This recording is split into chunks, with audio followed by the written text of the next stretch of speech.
La fonte meravigliosa per chiudere il discorso playoff, la Polisportiva Carso, invece, per riaprirlo, amici di Gazzetta Regionale, benvenuti al Fonte Park, va in scena la 24esima giornata del Girone B. Manuel Papa esce dalla propria mattonella, conduce palla al piede ancora, Manuel Papa supera Bartolucci, supera anche Conti, Manuel Papa davanti a Luzzi, va col mancino, Luzzi si oppone bene, cost to cost, spettacolare del numero 6. Tiro dalla bandierina per gli ospiti, Solda mette dentro sul secondo palo per Veroni. Vola Luzzi, questa volta ha bisogno di rifugiarsi in corner. Luongo sventaglia il pallone dall'altra parte per De Palo che controlla, va col destro sotto l'incrocio, ma Mariani para. Vola anche lui. Calcio di punizione per i padroni di casa. Buccioni gioca corto per Luongo che mette dentro per Gentile, Mariani coraggiosissimo con il pugno a sventare la minaccia.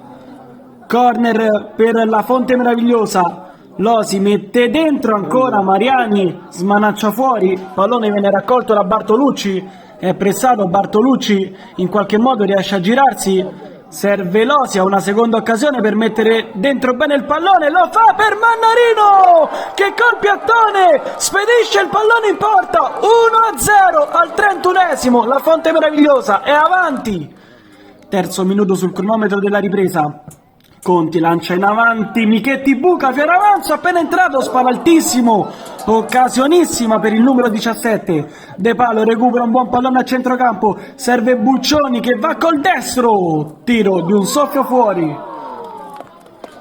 Fabi sulla destra, cambia gioco dall'altra parte per Marroni, sombrero all'avversario, Marroni cicca male il pallone col sinistro, Paraluzzi. Bartolucci prende la mira, fa ancora un metro avanti, poi va la conclusione, Mariani vola, non è finita, Fioravanzo rimette dentro, sventaglia fuori la difesa biancoceleste. Spagnoli con una magia si libera di due avversari, manda largo per Marroni, Marroni va col mancino, tiro troppo prescioloso, pallone esce fuori. Ultima chance della gara, calcio di punizione, Menini va in porta, traversa e poi fuori. Finisce qui, la Fonte Meravigliosa strappa il pass per le prossime finali, termina 1-0.